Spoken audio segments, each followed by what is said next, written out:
Di Ramadan ini nanti akan kita jaga integritas kita di bulan suci Ramadan. Seprofesor-profesor LCMA, Dr. Buya, Kiai Tengku Abi Abu, ulama-ulama yang hebat, kalau sudah berkumandang azan maghrib, Allahu Akbar, Allahu Akbar, pasti dia akan minum. Kalau dia menahan puasanya setelah azan maghrib, berarti dia sudah melawan sunnah Nabi Muhammad sallallahu alaihi wasallam.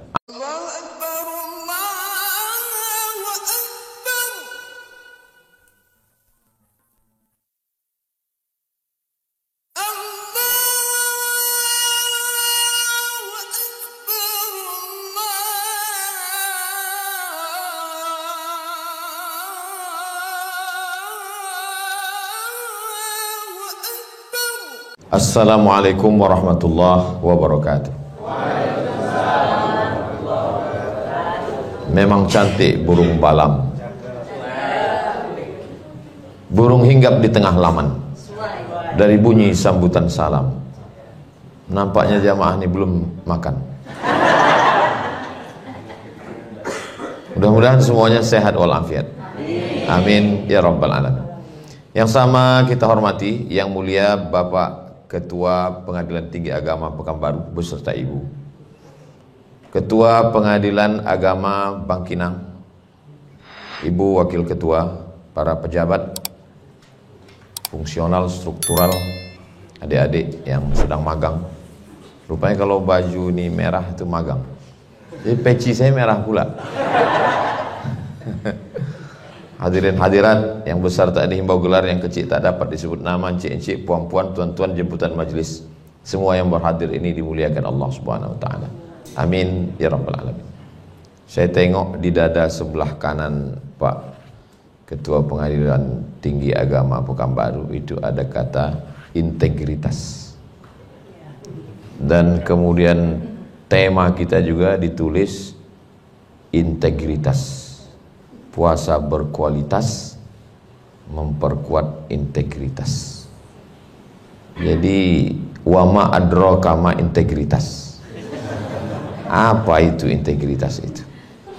Integritas itu diambil dari kata integ, dari bahasa Latin, artinya kesempurnaan. Orang kalau sudah sampai pada sempurna, maka dia puncak daripada kesempurnaan adalah kejujuran. Memiliki mental yang sehat, jujur terhadap diri sendiri. Itu Ustaz dapat dari mana? Saya buka Google tadi.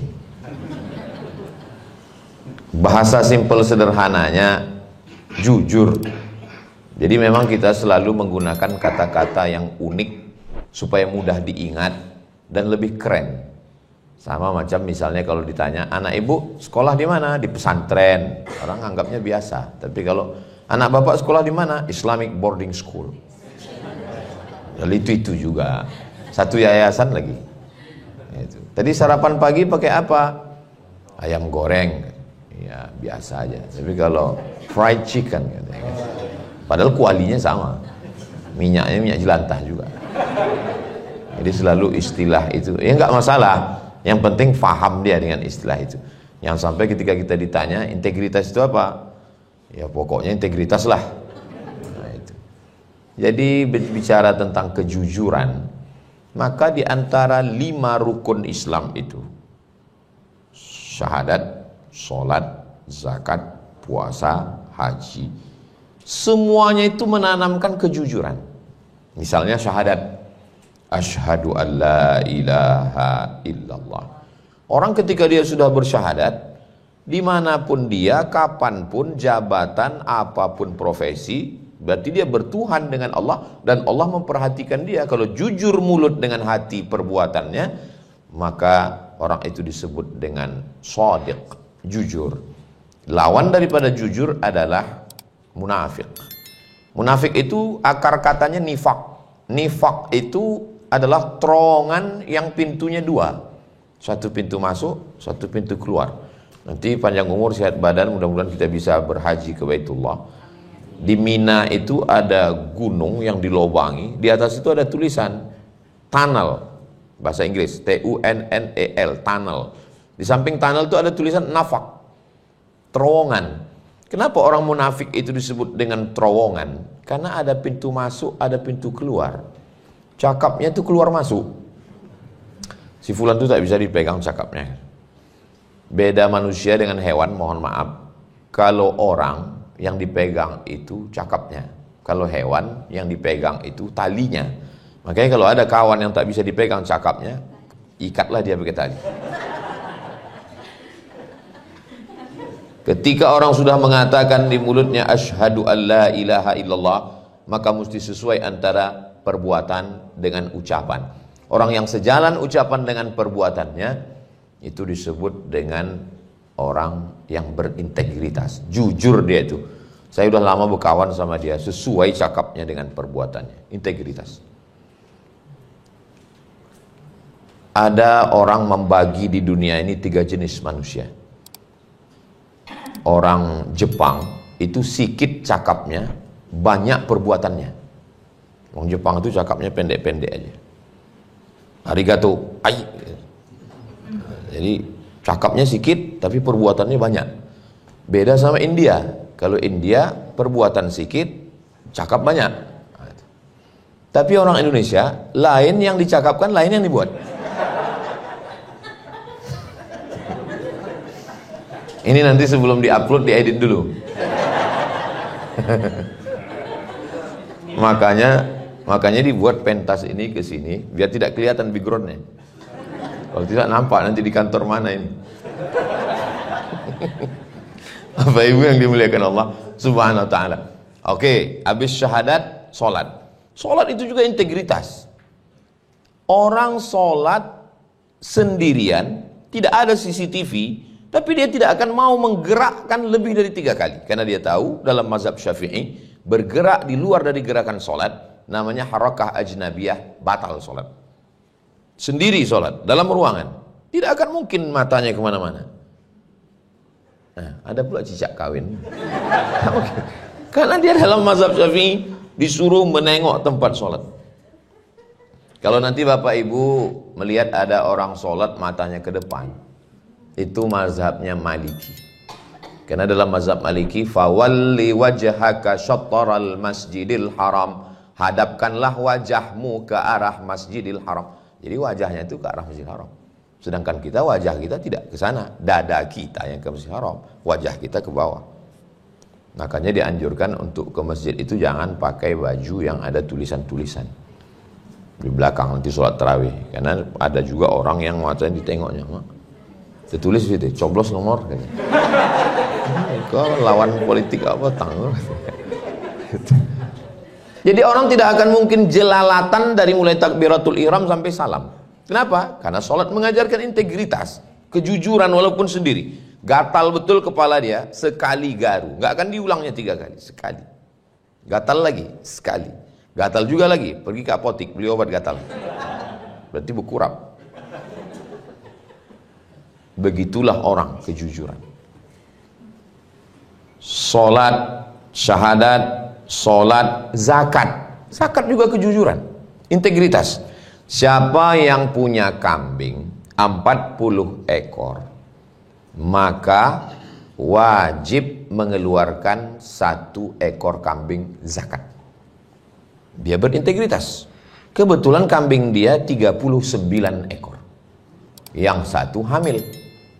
Menurut USG terakhir. Besok pagi, kata dokter hewan, mana yang lebih hebat, dokter manusia apa dokter hewan? Lebih hebat dokter hewan. Karena kalau dokter manusia dipegangnya, gejalanya apa ya Pak? Gitu. Kalau dokter hewan nggak pernah nanya. Mana pernah?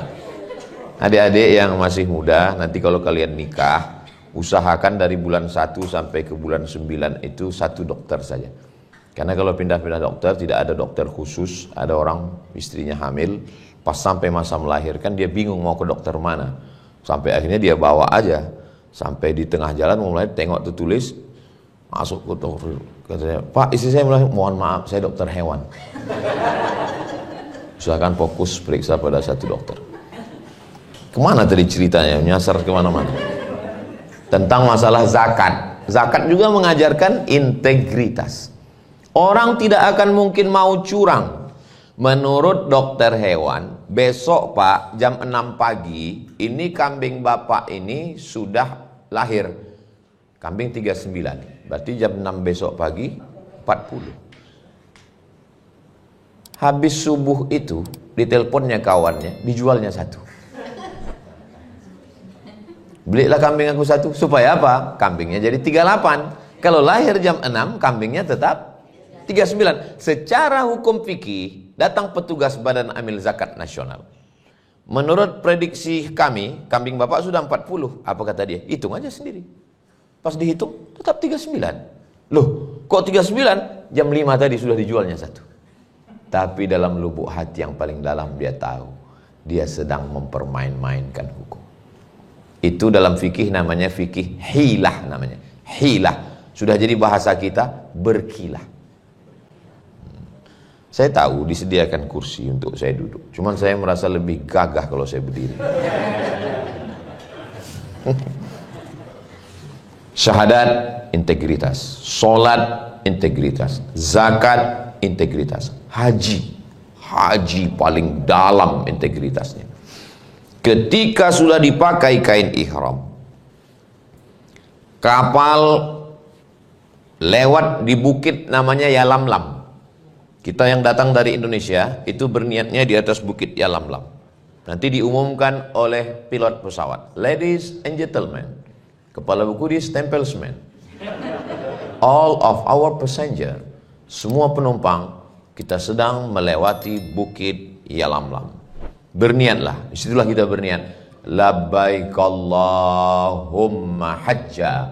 Saya berniat melaksanakan haji. Gatal hidung takkan mengorek upil, karena takut bulu hidung tercabut. Tercabut bulu hidung, bayar fidyah. Gatal kepala, takkan digaru, takkan sisiran, mandi dibiarkan aja itu, takkan mungkin pakai sampo, takkan pakai sabun. Kenapa?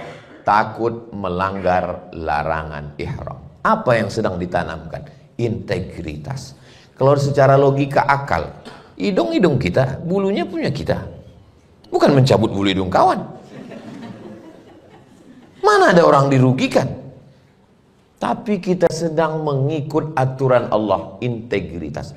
Semakin kuat ibadahnya, semakin dalam integritasnya, dan semakin lama kita dituntut untuk integritas. Syahadat pendek saja. Asyhadu an la ilaha illallah wa asyhadu anna Muhammadan Rasulullah. Selesai. Tapi sholat mulai agak panjang. Dari takbiratul ihram ke salam itu 3 menit. Kalau bacaannya pelan, bismillahirrahmanirrahim, alhamdulillah. Kalau ada yang sholat 1 menit setengah, itu bukan ikut Imam Syafi'i, bukan ikut Imam Hanafi, bukan ikut Imam Maliki, bukan ikut Imam Hambali. Nama imamnya Valentino Rossi.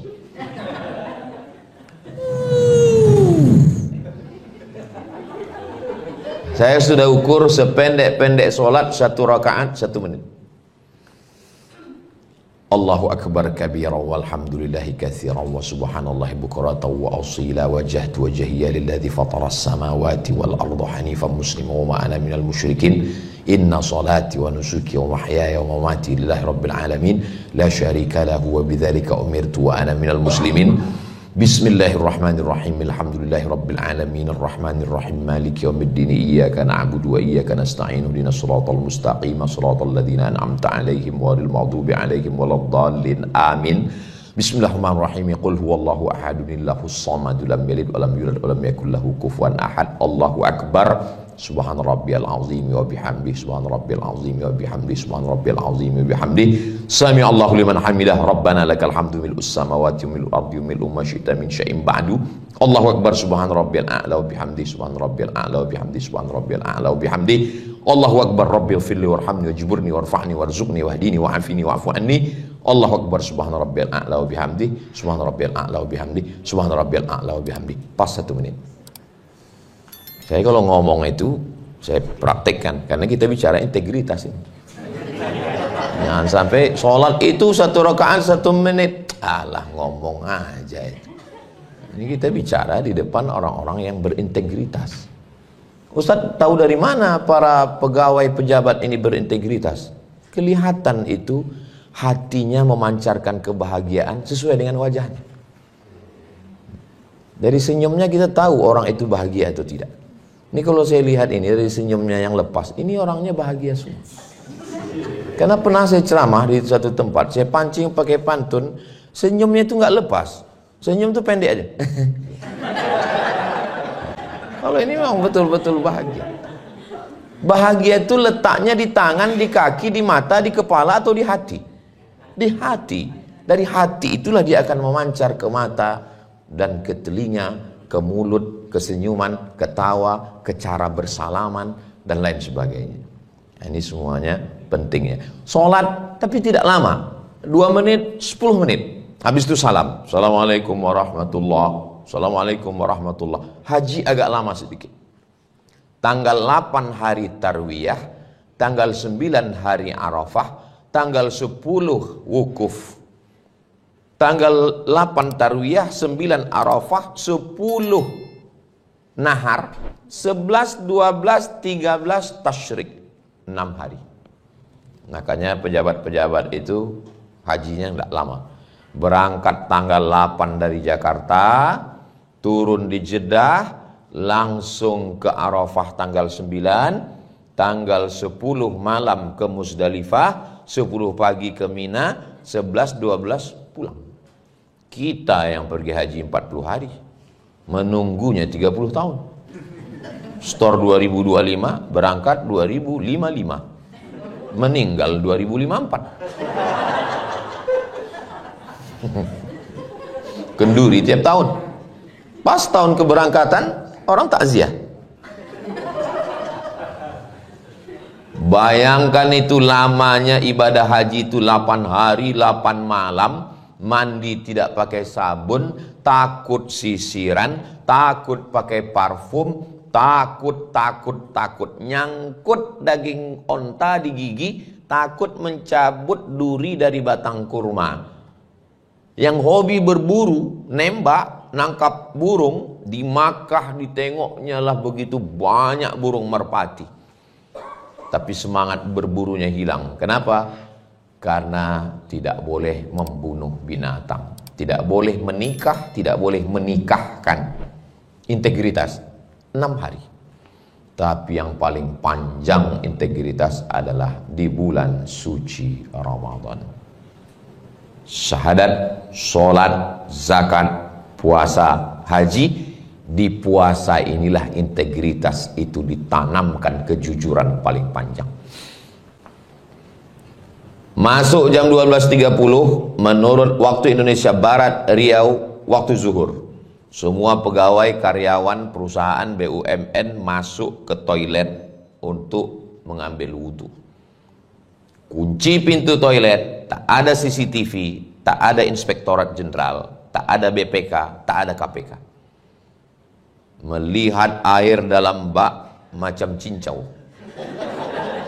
Tinggal menambah santan sama gula merah aja lagi. Kalau dia mau, dia masukkan gayung, dia minum 1 gayung.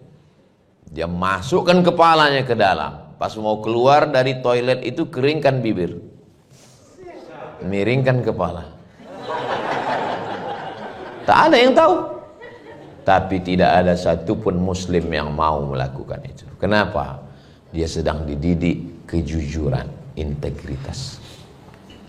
Cobalah tengok nanti pas bulan Ramadan, orang Islam, kalau dia kumur-kumur, sekali memasukkan air ke mulut, meludahnya 5 kali. Padahal sekali aja dikeluarkan air itu sudah habis, tidak ada lagi air di dalam. Kenapa? Takut tertelan. Hanya saja tidak sejalan, tidak seiring antara integritas dalam ibadah dengan integritas dalam aktivitas sehari-hari. Begitu takutnya tertelan air wudhu, air kumur-kumur setetes, tapi tidak takut tertelan air yang lain.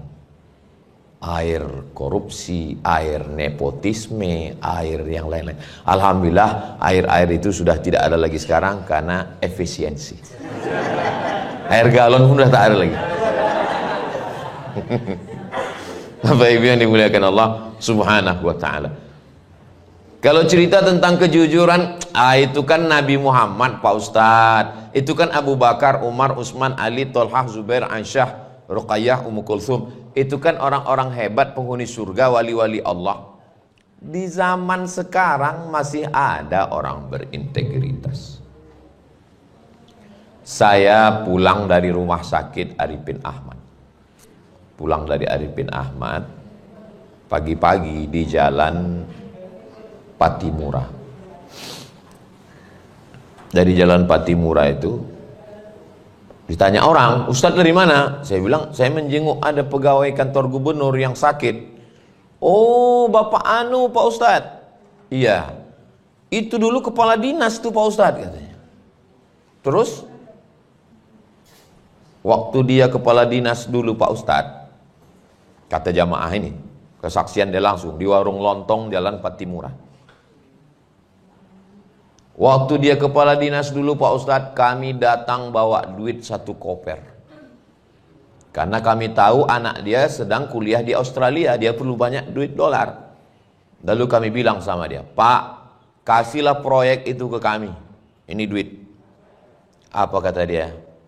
Saya tidak mau anak bini saya makan haram. Jadi di situ saya sebagai ustadz, sebagai penceramah, mau ditunjukkan Allah Ta'ala bahwa di zaman sekarang pun orang-orang yang berintegritas itu ada. Cuman cerita tentang makhluk integritas ini adalah makhluk unik, langka yang perlu dibudidayakan. Mereka ini sudah hampir punah seperti dinosaurus. Tapi di kantor kita insya Allah masih banyak, insya Allah. Semuanya ini insya Allah berintegritas, insya Allah. Amin. Ya Rabbal Alamin. Dari bunyi aminnya nggak yakin juga saya. Amin. Orang ini bukan tidak integritas Ustaz. Orang-orang yang tawaduk itu nggak ngaku, dia rendah hati. Waktu dikatakan amin tadi, aminnya dalam hati. Saking kan integritasnya itu. Nah, saya yakin dan percaya bahwa orang-orang berintegritas itu ada. Jumpa lagi jamaah. Lama hidup banyak dirasa, jauh berjalan banyak ditengok, lama jadi ustadz banyak yang curhat. Ustadz, keponakan saya bermasalah ini. Terus saya takut dia masuk penjara. Lalu saya pun silaturahimlah ke rumah hakim malam-malam. Kalau mendengar tausiah saya ini kuncinya satu, jangan tersinggung. Karena pernah ada beberapa orang tersinggung pulang meninggal.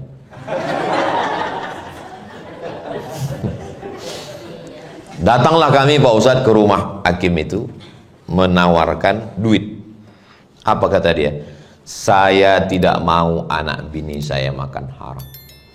Pusing kami Pak Ustadz, gimana cara menyogoknya? Akhirnya kami tahu anaknya suka kucing Anggora. Kami bawakanlah kucing sama sangkar-sangkarnya, sama makannya sekalian. Pak, ya ini ada oleh-oleh sedikit, mudah-mudahan anak bapak. Rupanya orang kalau mau nyogok itu dicarinya. Bapak ini nggak mau, dicari hobi istrinya apa. Apalagi kalau dia tahu istri itu misalnya sedang mencari skincare. Tahu dia lempuk durian. Makanya di balik seorang hakim yang luar biasa itu ada perempuan 2 orang yang sangat luar biasa. Apa itu? Ibunya dan istrinya. Karena boleh jadi orang akan datang melalui ibunya. Orang tak bisa menolak ibunya. Orang datang melalui istrinya. Nah, maka alhamdulillah ketika kita dikelilingi orang-orang yang berintegritas. Terus mau dia menerima? Apa kata dia? Mohon maaf, saya tidak bisa menerima dan memberikan ini untuk anak saya. Masih ada orangnya. Tak boleh sebut nama, menjaga kode etik jurnalistik. Apa maknanya? Bahwa di tahun ini 2025 Di abad yang ke-15 Hijriah, orang-orang jujur itu masih ada. Jadi kalau ada orang mengatakan, alah dunia ini udah rusak Pak Ustadz, maka bilang sama dia, dunia ini tidak rusak, yang rusak kau aja. Dunia ini masih baik, masih banyak orang baik-baik. Saya pun kalau dipuji orang, itu Ustadz Somad itu orangnya sangat berintegritas. Itu kan karena nggak ada kesempatan. Coba letakkan saya di pimpinan proyek. Kalau nggak saya bantai semuanya. Susah untuk integritas. Kebetulan saya kan buka sekolah. Sekolah boarding school, pesantren dan non boarding. Jadi waktu penerimaan santri ini, yang mendaftar tahun ini sekitar 300-an. Yang diterima hanya 3 kelas. Masuklah WA. Ustadz, tolonglah anak saya.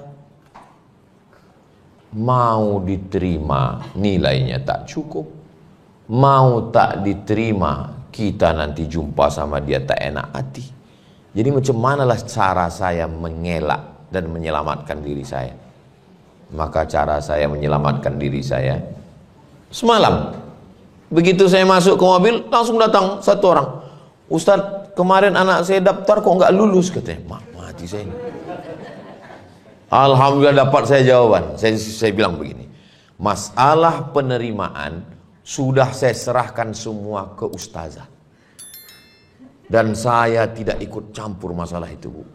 Dan saya takut menghadap ustazah ini, saya bilang. Alhamdulillah setelah itu selamat saya. Entah setelah itu dia menelpon istri saya, wallahu alam. Alhamdulillah saya selamat. Disitulah saya paham, rupanya memang berat. Baru hanya sekedar menerima anak sekolah. Bagaimana kalau saya jadi pejabat? Berapa orang yang mau anak keponakannya jadi PNS, jadi P3K? Zaman saya kecil dulu, P3K itu kan kotak keselamatan kecelakaan. Sekarang semua mau jadi kecelakaan. Berapa orang yang masjidnya mau minta bangun? Berapa orang yang mau dapat zakat? Sementara keputusan Basnas ada di tangan saya. Berapa orang yang mau? Jadi memang kalau selamat Ustadz masuk surga, ya biasa aja. Karena memang dia bukan pemegang keputusan. Tapi kalau ada kepala daerah, kepala negara, kepala kantor, kepala badan yang berkepala maupun tak ada kepala, bisa dia semangat, itulah integritas. Jadi kalau kita jaga hari ini, Ustadz masa selama jadi Ustadz ini nggak ada godaan-godaan? Ada juga godaan. Kadang masuk juga ke DM itu. Cobalah tengok komen-komen di Instagram, di YouTube itu. Ustadz, jadikan aku yang kedua ya. Mohon maaf, walaupun saya tausiah di sini, tapi ini kan yang menonton ini nasional, semua menonton. Kan ini nanti akan diupload di channel Ustadz Abdul Somad Official. Jangan lupa subscribe, like, share. Jangan sakit hati, jangan tersinggung kalau saya tidak pernah balas komen dan tidak pernah balas DM, tidak pernah balas message. Kenapa? Karena saya tahu tentang lemah diri saya. Maka Instagram, Facebook, Twitter, TikTok, saya tidak tahu passwordnya. Nggak tahu saya passwordnya. Karena kalau tahu saya passwordnya, saya buka. Iya, kalau yang ngirim itu biasa-biasa aja. Kalau cantik, emang saya nggak tertarik. Saya tahu siapa diri saya. Banyak juga itu yang kata dia, apalah Ustadz Somad ini, kita nggak pernah dia balas komen kita. 10 jari kuangkat, 11 dengan kepala. Memang itu untuk menjaga, bukan hanya untuk menjaga diri saya, untuk menjaga kalian juga, viewer, follower, dan subscriber. Kita saling menjaga dengan itu. Kenapa? Karena kita lah yang paling tahu tentang siapa diri kita. Ustadz Somad, alhamdulillah ini kami sudah mengumpulkan uang di depan gereja HKBP seberang Masjid An-Nur. Datang bapak-bapak, ngajak saya jumpa, berdirilah kami di depan pintu gerbang. Ustadz, ini ada duit. Untuk apa? untuk Ustadz ganti mobil, ini untuk DP-nya. Bergetar juga jantung saya waktu itu. Saya bilang, saya cukuplah dengan mobil yang udah ada itu. Karena kalau ku terima duit ini Pak, tak selamanya hubungan kita baik. Nanti tiba-tiba kalian undang saya tak bisa datang, kalian marah sama saya. Karena kalian udah ngasih banyak duit ke saya bilang. Tapi kalau hubungan kita baik seperti ini, pas saya lagi capek, saya bilang aku tak bisa datang, kalian maklum, tak selamanya hubungan kita baik. Akhirnya sampai hari ini hubungan saya dengan jamaah ini baik. Lalu kemanalah duit ini Pak Ustadz kami serahkan? Bukalah dulu Pak Ustadz. Saya tak buka, saya takut karena kalau saya tengok banyak, saya ambil. Saya berusaha kepada diri saya sendiri. Kemudian suatu ketika, ceramah kira-kira 20 menit. Habis 20 menit, duitnya satu kotak Indomie lah. Ini kalau 10.000 udah berapa ini? Tak usah kita hitung Bu, nanti tergoda saya. Assalamualaikum Ustaz Somad. Waalaikumsalam. Ini ada duit katanya. Mak, saya tengok, rupanya jantung kita ini kalau lagi normal itu kan pasti menengok kotak itu. Jantung ini tidak normal itu biasanya disebabkan dua. Yang pertama jatuh cinta, yang kedua jatuh tempo. Macam mana cara saya supaya menjaga hati saya? Lalu saya bilang sama yang ngantar ini, bawa kotak ini ke Koki Sunda Jalan Sudirman. Di belakang Koki Sunda itu ada Pajar Harapan. Bawakan ke Pajar Harapan, serahkan sama Bapak Ketua Panti, foto, nanti fotonya kirim ke saya, biar saya kirim ke yang mengasih tadi. Begitu sampai saya kirim. Terima kasih Bapak, ini sudah kami serahkan ke Pajar Harapan, mudah-mudahan bermanfaat untuk kita semua. Lalu kemudian suatu ketika, banyak juga yang tunggu sebentar ya, saya ingat-ingat lagi. Ustaz Somad, mobil Ustaz ini kalau kami lihat ini sasisnya ini nggak cocok untuk Riau Pak Ustaz. Riau ini jalannya ini goncang, kami khawatir nanti Ustaz kecelakaan. Jadi kami mau kasih mobil yang kira-kira kalau jalan dia kuat. Tolong KTP Pak Ustaz. Saya kirim foto KTP saya. Beberapa hari setelah itu, alhamdulillah Ustaz, mobilnya sudah sampai Merak Bakauheni, udah nyebrang. Insya Allah nanti beberapa hari ini kami telepon Ustadz ya, mobilnya sampai nanti insya Allah di rumah. Saya bilang, saya ini bukan Ustadz yang kaya, saya ini rumah kecil, garasinya tak banyak, tak muat nanti parkir. Jadi gimana? Kalau Bapak tetap kirim juga, nanti saya serahkan lagi ke Panti Pajar Harapan, saya bilang. Tak lama setelah itu, agak-agak 5 menit, mohon maaf Pak Ustadz, mobilnya balik lagi ke Jakarta.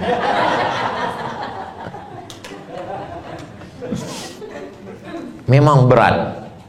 Itu. Makanya balasannya surga. Balasan orang yang jujur itu surga. Kenapa? Karena berat. Mereka kalau ada orang mengatakan berat sekali untuk berintegritas nih Pak Ustadz, karena balasnya surga. Kalau ringan, balasnya kipas angin sama rantang. Karena berat itulah maka disebut orang yang berintegritas. Itu disebut dengan istiqomah. Kalau berat namanya istiqomah, kalau ringan namanya istirahat. Jadi boleh bagi yang ada usaha sablon baju kaos sampingan boleh dibuat. Kalau berat istiqomah, kalau ringan istirahat. Tapi yang punya baju-baju kaos sablon kalau bisa yang nilai religi, ada nilai-nilai nasihatnya.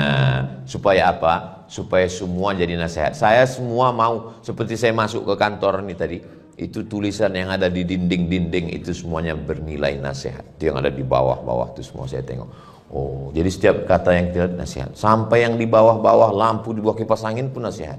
Kalau sudah habis matikan. Efisiensi. Integritas, integritas, integritas, ditanamkan itu semua. Tapi di balik integritas itu juga dalam Islam mesti ada namanya punishment. Mesti ada hukuman. Karena nggak bisa kalau hanya sekedar marilah kita bersifat jujur, nggak bisa. Mesti ada kepastian hukum. Ini anak Ustadz Dr. Faisal Saleh. Dia ini kalau mau ke rumah saya minta sendiri. Saya mau ke rumah Ustadz Somad. Jadi saya pernah diundang orang. Ustadz Somad, kami mau buat acara untuk anak-anak muda. Kira-kira Ustadz yang khusus anak muda itu cocoknya siapa ya? Katanya. Lalu saya inventarisir. Koh Denis, Ustadz Salim Afillah, Ustadz Hanan At-Taki, itu khusus anak muda. Saya bilang. Kalau Ustadz Somad, saya ini lintas usia. Saya bilang. Sampai anak kecil pun cari-cari saya. Dari mulai anak kecil sampai orang tua. Pernah suatu ketika datang ke UIN, waktu saya masih ngajar, saya keluar dari UIN 2019. Ustadz Somad, anak saya ini demam, memanggil-manggil nama Ustadz. Ustadz Somad, Ustadz Somad, katanya. Bawa anak ibu besok kemari. Insya Allah bawa anak 5 tahun. Saya sangka 18. Anak 5 tahun. Peluk, foto, usap kepala, kasih minum, sehat enak ya. Itu tak lama kemudian ada dosen tarbiyah. Ustadz, bisa ke rumah kami di tepi Sungai Siak. Kenapa? Saya bilang, mertua saya demam mengigau. Ustadz sama. Datang saya ke rumah tuh menengok nenek-nenek udah banyak cucu.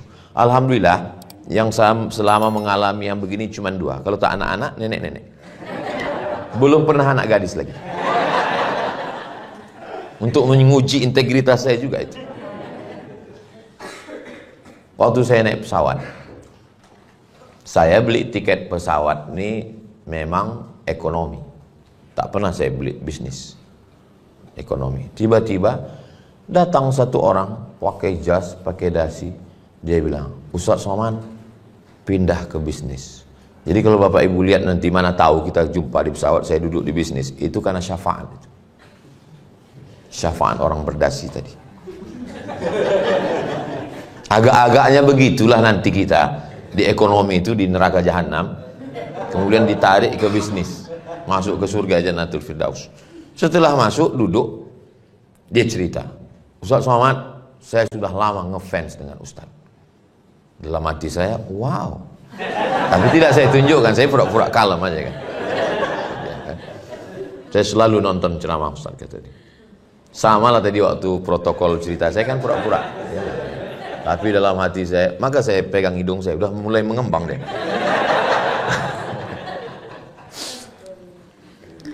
Lalu dia cerita, ada satu yang unik dari Ustadz kata dia. Apa Pak? Saya bilang, suara Ustadz kata dia. Suara Ustadz itu menurut ilmu saya ini memperhatikan ilmu suara Pak Ustadz. Suara Ustadz itu masuk ke dalam, pokoknya bahasa dia lah masuk ke dalam relung-relung otak kata dia masuk, sehingga menyentuh otak anak kecil, otak nenek-nenek, otak semua orang masuk kata dia. Kata dia ini, pas sudah mau landing pesawat, dia bilang, Ustadz Somad, mohon maaf, saya ini Hindu Pak Ustadz. Dia tidak Islam. Saya hanya memperhatikan gerak Ustadz, gaya Ustadz, dan suara Ustadz. Betul tidak? Wallahu a'lam bishawab. Artinya, saya sedang diuji Allah Subhanahu wa Ta'ala dengan sesuatu. Maka saya berusaha untuk mengatur jadwal saya ini. Kalau tidak, nanti saya rusak gara-gara ini. Hari Selasa, Rabu, Kamis saya di rumah. Saya bilang saya Selasa, Rabu, Kamis di rumah. Saya baru pergi, setiap provinsi itu saya kasih jatah. Sumatera Utara 4 hari, Jumat, Sabtu, Ahad, Senin. Jakarta setahun 4 hari saya datang. Ke Aceh 4 hari, ke Kepulauan Riau 4 hari. Di luar itu saya tidak datang. Saya mau diri saya konsisten dengan jadwal yang saya buat. Di luar itu saya tidak datang. Masuk telepon. Assalamualaikum, waalaikumsalam. Tim Ustaz Somad, iya, kami mau ngundang. Nanti kami siapkan tiket pesawat. Dan kami kalau tidak bisa Ustaz Somad pakai pesawat reguler, nanti kami kirimkan private jet mendarat di Sultan Syarif Kasim II. Dalam hati saya, gua banget ini. Inilah masanya kita naik private jet. Baru kita foto-foto kan, kita upload di Instagram, baru kita buat caption di bawah. Emang kaleng-kaleng. Tapi berpikir lagi, aku kan sudah ngomong ke tim kemarin bahwa saya konsisten. Kalau sudah kukasih 4 hari satu provinsi, maka saya tidak akan keluar dari sini. Di luar jadwal ini saya tidak akan datang. Itulah pentingnya kita berkawan. Dan kawan kita yang kira-kira kalau kita melanggar kita jadi malu. Gimana Ustadz? Kata kawan saya ini. Jadi kita berangkat. Saya bilang, kita kan udah sepakat di luar 4 hari kita tak pergi. Kalau kita pergi dengan ini, berarti kita sudah merusak sistem yang kita buat. Padahal dalam hati saya kalau tak aku ceritakan kemarin kan untung juga ya. Makanya betul kata Nabi, alaikum bil jamaah, hendaklah kamu berjamaah. Iyyakum wal furqah, jangan berpecah belah, jangan sendirian. Kenapa? Karena dengan berjamaah ini ada rasa malu, ada rasa segan, ada rasa sungkan. Ustadz tadi ngatakan di rumah hari apa aja Ustadz? Hari Selasa, hari Rabu, hari Kamis. Ini hari Rabu. Hari Rabu kok Ustadz ceramah? Ini daripada nanti jadi fitnah saya jelaskan. Ini hari Rabu nih saya ceramah. Ini karena yang ngundang nih ordal. Susah juga saya mau berintegritas kan. Padahal saya sudah bilang, saya tidak akan ceramah. Saya hanya ceramah hari Jumat, Sabtu, Ahad, Senin. Jumat berangkat, Senin pulang. Selasa, Rabu, Kamis di rumah. Tapi Rabu, jadi di tempat yang berintegritas, saya sedang merusak integritas saya.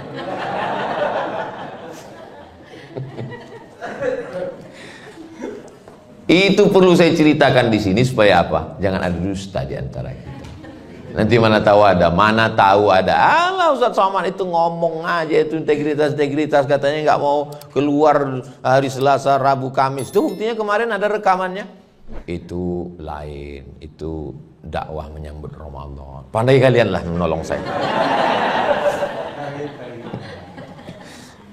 Saudara yang dimuliakan Allah Subhanahu wa taala, mungkin orang bisa berintegritas, tapi kalau sudah bicara tentang keinginan anak, keinginan istri, keinginan kawan, karena persahabatan, banyak sekali sangkutan-sangkutan kita. Tapi kalau Allah menjaga hati kita, ala fil jasadi mudghah, di dalam jasad tubuh badan ini ada satu gumpal. Kalau dia baik, insya Allah yang lain ikut menjadi baik. Kalau dia rusak, yang lain ikut menjadi rusak. Mudah-mudahan Allah menjaga kita semua insya Allah. Amin. Ya Rabbal Alamin. Di Ramadan ini nanti akan kita jaga integritas kita di bulan suci Ramadan. Seprofesor-profesor LCMA, Dr. Buya, Kiai Tengku Abi Abu, ulama-ulama yang hebat, kalau sudah berkumandang azan maghrib, Allahu Akbar, Allahu Akbar, pasti dia akan minum.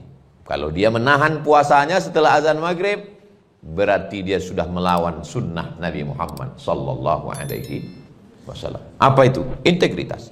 Jangan tunjukkan kau berilmu banyak. Jangan tunjukkan bahwa kau orang yang paling zuhud.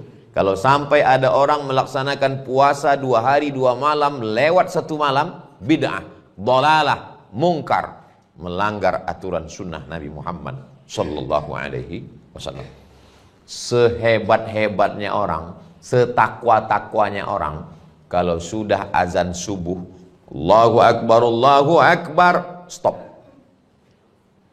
Alhamdulillah di tempat kita ada aba-aba lampu kuning. Tidak langsung lampu merah. Kuning dulu. Namanya imsak. Di Maroko tak ada imsak. Maroko mazhabnya Maliki. Enggak ada imsak. Makanya tidak pakai sirine, langsung azan. Jadi kami waktu di Maroko makan aja, makan. Pas sedang makan, Allahu Akbar, Allahu Akbar. Ditelan, batal. Dikeluarkan, nyangkut. Kumur-kumur. Hebatnya mazhab Syafi'i. Mazhab Syafi'i ada namanya imsak. Hadis sahabat Nabi ketika ditanya, berapa lama jarak antara Nabi makan dengan azan? Sahabat menjawab, agak-agak 50 ayat. 50 ayat itu kalau tidak terlalu cepat, tidak terlalu pelan, 10 menit lebih kurang. Itulah dasar imsak 10 menit. Itu makanya kalau azan subuh jam 5, jam 4.50 kita sudah imsak, gosok gigi, sudah bersih, sudah nyaman. Tapi imsak bukan lampu merah, lampu kuning. Mana tahu capek, tidak fit dari luar kota, tiba-tiba nanti bangunnya pas bunyi sirine, bangun. Jangan sampai tidak makan, langsung ke dapur, ambil nasi, ambil asam podeh bawang, ambil sambal belacan, nggak sempat mengunyah, blender langsung. Blender, ambil pipet yang besar. Nawaitu shoma ghadin an ada'i fardhi syahri Ramadan hadhihi sanati lillahi ta'ala. Selesai. Nah, itu. Jadi imsak itu belum lampu merah, masih lampu kuning. Begitu azan berkumandang, tapi yang jadi faktor penentu kapan startnya puasa bukan azan. Nah, ini perlu diluruskan, bukan azan. Makanya pentingnya kita jangan berpatokan pada azan, tapi berpatokanlah pada kalender imsakiyah Ramadan yang disusun menurut ilmu astronomi.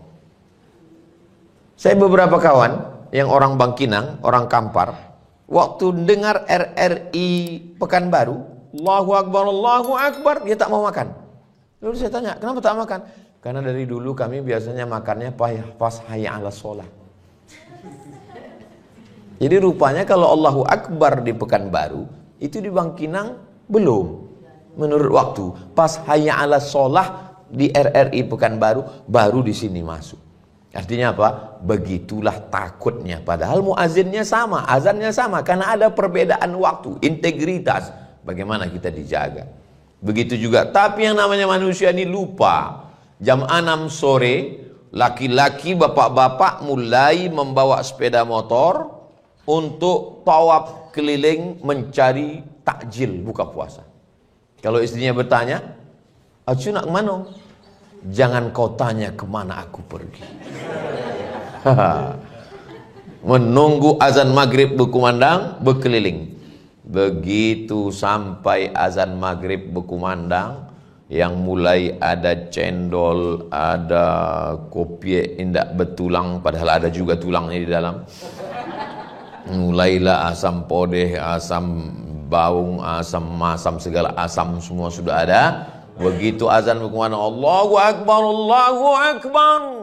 Masuk 2-3 teguk air, masuk kurma. Mana hawa nafsu siang tadi? Hawa nafsu siang tadi tegak di tepi jembatan Bangkinang Seboang, menengok ke bawah, rasa mau diminum air sungai Kampar pun. Tak igelang haus. Tapi begitu azan berkumandang, habis. Apa kata istri? Tengoklah cu. Ya esok nak usah buat lah. Besok jangan kita buat lagi. Besok dibuat juga lagi. Berapa kali kita lupa? 30 sore lupa. Kenapa kita lupa? Karena kita masih manusia. Manusia diambil dari kata nasya. Nasya artinya lupa. Manusia artinya makhluk yang pelupa. Karena lupa maka dia diingatkan terus.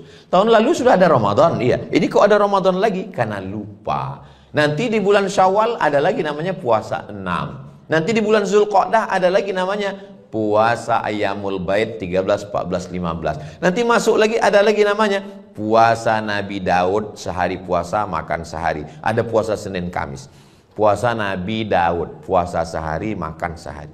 Karena ada juga jamaah ini bertanya, Ustadz, apa hukumnya suami saya sholat Nabi Daud? Sholat sehari tak sholat sehari? Mana ada. Itulah pentingnya dengar ceramah itu. Kalau bangun, bangun. Kalau tidur, tidur betul. Jangan tidur ayam. Ustadz bilang puasa Nabi Daud, dia bilang sembahyang Nabi Daud.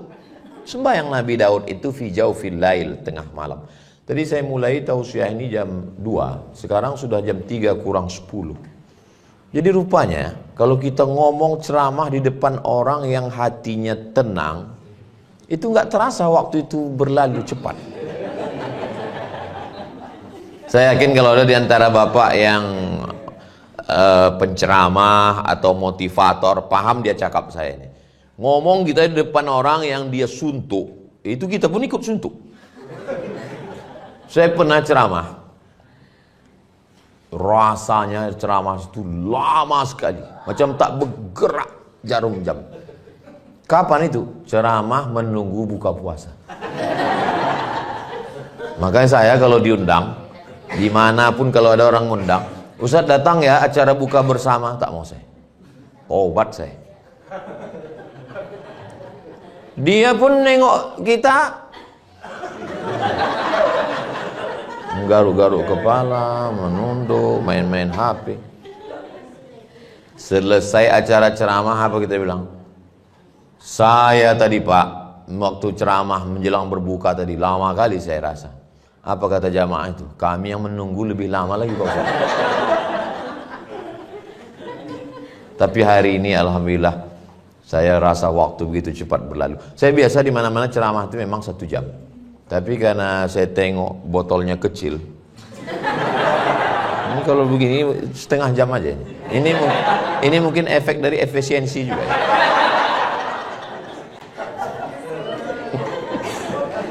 Bapak-ibu yang dimuliakan Allah Subhanahu wa taala, ada sebagian orang menganggap bulan Ramadan ini bulan lemah, letoy, loyo, lunglai, bawaannya mau mati aja. Nabi perang Badar hari Jumat tahun kedua Hijrah tanggal 17 Ramadan. Ingat itu, perang Badar 17 Ramadan. Naik kuda Nabi dari Madinah ke Badar 150 km. Umurnya waktu itu 55 tahun. Nabi dapat wahyu umur 40. Berdakwah di Makkah 13. 4 tambah 13, 40 tambah 13, 53. Perang tahun kedua 55. Umur 55, bulan puasa, perang 150 km naik kuda. Ramadan, Nabi puasa 17 Ramadan, hari Jumat. Ini Mesir, ini Israel. Mesir merebut Israel dan menang pada tanggal 10 Ramadan. Dibuatkan satu kota di Mesir namanya kota 10 Ramadan. Panjang umur, sehat badan, nanti kita umroh singgah ke Mesir insyaallah. Ongkos tanggung masing-masing. Lalu kemudian ini Afrika Utara, ini Andalusia. Nama panglima perangnya namanya Jabal, namanya Tariq bin Ziyad. Lalu kemudian mereka naik kapal melewati Samudra Atlantik. Ada bukit di situ disebut dengan Gibraltar. Waktu mereka sampai ke sana dan mereka mampu merebut negeri itu, 700 tahun Islam berkuasa di sana. Negeri itu disebut dengan Andalusia. Andalusia itu sekarang adalah Real Madrid, Barcelona. Dan itu direbut pada bulan Ramadan. Indonesia merdeka 17 Agustus 1945 bertepatan dengan Ramadan. Yang mengerek bendera puasa, yang meneriakkan perang mengusir Belanda itu orang puasa. Takbir, bunuh Belanda. yang bisa berteriak keras itu orang puasa. Karena kalau orang kenyang mana bisa?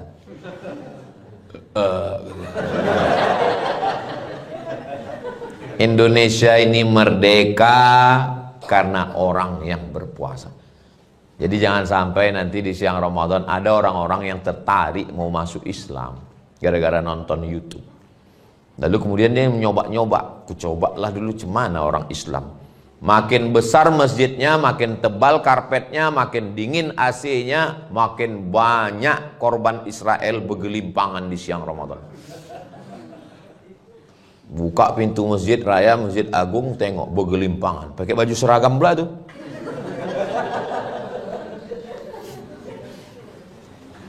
Bangun. Kenapa tidur siang bulan Ramadan? Pandai pula dia menjawab, naumus shaim wal ibadah. Tidurnya orang puasa adalah ibadah. Habis itu loloknya deh. Ini bukan ajaran Islam. Ada orang barat masuk Islam. Setelah masuk Islam, sholat dia. Pulang sholat, hilang sendalnya. Apa kata dia? Alhamdulillah aku masuk Islam bukan karena menengok orang Islam. Kalau menengok orang Islam, murtad lagi karena sendal hilang. Orang Islam tidak mencerminkan ajaran Islam. Al-Islam mahjubun bil muslimin. Islam itu bagus. Islam itu ibarat produk yang produknya bagus, tapi bintang iklannya tidak menarik. Misalnya saya. Saya kan banyak mengendorse. Lihat nah di Instagram saya yang followernya 9 juta itu. Maksudnya yang belum follow lah. Datanglah orang misalnya perusahaan susu cair penambah berat badan. Mau mengangkat saya menjadi brand ambassador. Ustaz Somad, tolong dong iklankan ini produk kami. Apa produknya? Ini susu penambah berat badan. Saya bilang, syukron, terima kasih. Kan tiba-tiba saya lah mengiklankan. Anda ingin berat badan Anda slim? Minumlah. Mana orang percaya? Begitulah agak-agaknya Islam. Islam ini agamanya bagus, bersih. Agama yang paling suci, paling bersih Islam. Tapi toilet yang paling kotor. Kalau pergi kita ke perusahaan tetangga sebelah, nanya kita ke security, toiletnya mana ya Pak? Tapi kalau pergi ke tempat orang Islam, tak perlu nanya security, tarik aja nafas panjang. Tahu kita kemana arah toilet. Padahal yang mengajarkan at-tahuru syatrul iman adalah Islam. Mudah-mudahan kita termasuk orang Islam yang mengamalkan ajaran Islam ini, insyaallah. Amin ya rabbal alamin. Agaknya itulah yang dapat saya sampaikan dalam waktu yang lebih kurang 1 jam ini. Kenapa Ustaz dari tadi menengok pintu? Karena jam ada di situ. Yang sudah tepat ini penempatannya ini sudah. Nah, yang baik-baik yang saya sampaikan ini datang dari Allah, yang tak baik dari kelemahan diri saya. Akhirnya saya ucapkan selamat menunaikan ibadah puasa Ramadan 1446 Hijrah. Taqabbalallahu minna wa minkum sholihal a'mal. Saya tutup dengan pantun penutup. Menangkap puyuh di Bukit Selasih. Thank you dan terima kasih. Assalamualaikum warahmatullahi wabarakatuh.